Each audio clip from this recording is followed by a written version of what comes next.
सभी को नमस्कार। मेरा नाम नीलेश गुप्ता है। आज हम प्रश्नावली 2.1 में द्विघात के बहुपदों के शून्य ज्ञात करेंगे और उन शून्यकों का उनके गुणांकों के साथ संबंध स्थापित करेंगे। यहाँ पर हमें एक द्विघात का बहुपद दिया गया है x वर्ग ऋण 2x ऋण 8। प्रश्नावली 2.1 सवाल नंबर 1। यहाँ पर इसके शून्य ज्ञात करने के लिए हम मध्य पद यानी x की घात 1 वाले पद को तोड़कर हम इसके दो गुणनखंड ज्ञात करेंगे और उन गुणनखंडों से फिर हम इसके दो शून्य ज्ञात करेंगे। तो हमारे पास में सबसे पहले हमें यहाँ पर रफ वर्ग करना पड़ेगा। तो रफ कार्य के लिए सबसे पहले हम करेंगे ये प्रथम पद और अंतिम पद का गुणा करके हम यहाँ लिख ले। प्रथम पद और अंतिम पद का गुणा करेंगे। x वर्ग का गुणा ऋण 8 से करेंगे तो हमारे पास आएगा ऋण का 8x वर्ग। ये ऋण 8x वर्ग से हमें ये पता चलेगा कि हमें इसको किस प्रकार से तोड़ेंगे। ऋण 2x में हम 2x को धनात्मक पदों में यानी दो पदों के जोड़ के रूप में भी तोड़ सकते हैं और दो पदों के अंतर यानी घटाव के रूप में भी तोड़ सकते हैं। तो यहाँ पर हम देखेंगे कि ये जो गुणनफल आया है ये कैसा है, ऋणात्मक है या धनात्मक? जी ऋणात्मक है। यदि ये गुणनफल ऋणात्मक आया है तो हम 2x को दो पदों के घटाव यानी अंतर के रूप में तोड़ेंगे। यदि ये गुणनफल धनात्मक आता तो हम 2x को दो पदों के जोड़ के रूप में तोड़ते। धनात्मक आए तो जोड़ में तोड़ेंगे और ये गुणनफल ऋणात्मक आएगा तो हम इसे दो पदों के घटाव यानी अंतर में तोड़ेंगे। तो देखिए हम इसे अंतर में कैसे तोड़ सकते हैं 2x को। तो 2x को हम लिख सकते हैं 3x ऋण 1x 2x हो गया। 2x को हम लिख सकते हैं 4x ऋण 2x 2x को हम लिख सकते हैं 5x ऋण 3x। तो इस प्रकार से कई पदों तक हम इसको तोड़ सकते हैं। हमें यहाँ पर ये भी चेक करना है कि इन दोनों पदों का गुणनफल 8x वर्ग आ रहा है या नहीं आ रहा है। यहाँ पर 3x का गुणा यदि हम ऋण x से करेंगे, गुणा करेंगे, जी हाँ, यहाँ पर हमें गुणा करके चेक करना है। यहाँ हमने इसको अंदर में तोड़ा जरूर है 2x को, लेकिन जब इनका गुणनफल चेक करें, गुणनफल निकालेंगे और देखेंगे कि वह गुणनफल ऊपर वाले गुणनफल के बराबर आता है या नहीं आता है। तो यहाँ पर हम देख रहे हैं 3x और ऋण के x का जब गुणा किया जाएगा तो ऋण के 3x वर्ग यहाँ पर नहीं है हमारे पास। फिर हम इनका गुणा करेंगे तो 4x ऋण 2x का जब गुणा किया जाएगा तो 4 दूनी 8x वर्ग। ऋण के 8x वर्ग हमें कहां से प्राप्त हुए? 4x ऋण 2x से। इसलिए हम ये जो 2x है इस 2x को किस प्रकार तोड़ेंगे? 4x ऋण 2x में। देखिए इसमें इस विधि में सबसे महत्वपूर्ण सवाल को हल करने के साथ में इसका रफ कार्य भी है। तो मेरा आपसे अनुरोध है बच्चों कि ये जो रफ कार्य आप फेयर कॉपी में साइड में ही करें। ये आपको बहुत मदद करेगा क्योंकि इस रफ कार्य के आधार पर ही आप सवाल सही कर पाएंगे। तो इस रफ कार्य को किसी अन्य पेज पर या कॉपी के पीछे न करते हुए सवाल के साइड में ही आप करें, आपको बहुत मदद मिलने वाली है।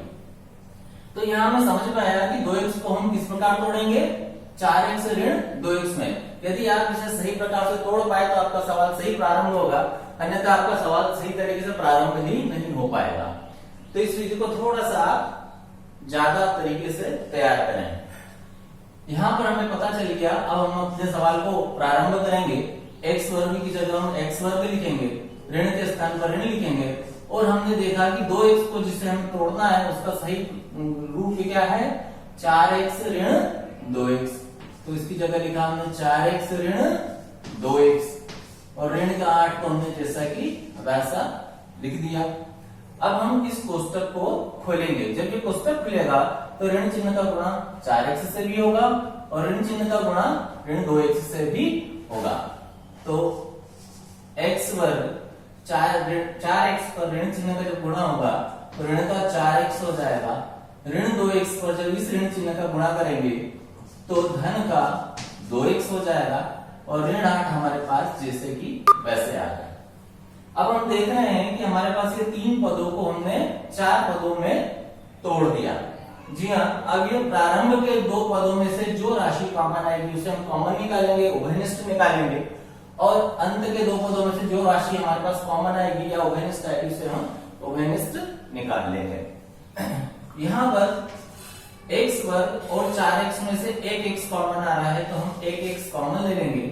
हमारे पास बचा x वर्ग और यहां से एक x निकल गया तो ऋण का 4। इसी प्रकार इन दो पदों में से धन का 2 कॉमन आ रहा है, इन दो पदों में से धन का 2 कॉमन आ रहा है तो हमने धन का 2 कॉमन निकाला।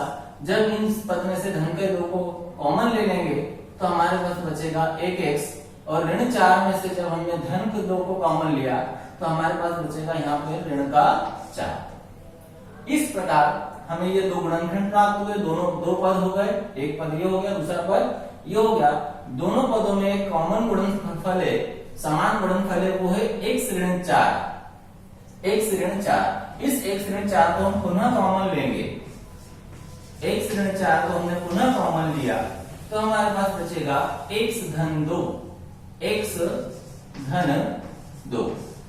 इस प्रकार इस द्विघात के बहुपद के हमने ये दो गुणनखंड प्राप्त कर लिए, ये दो इसके गुणनखंड हो चुके हैं।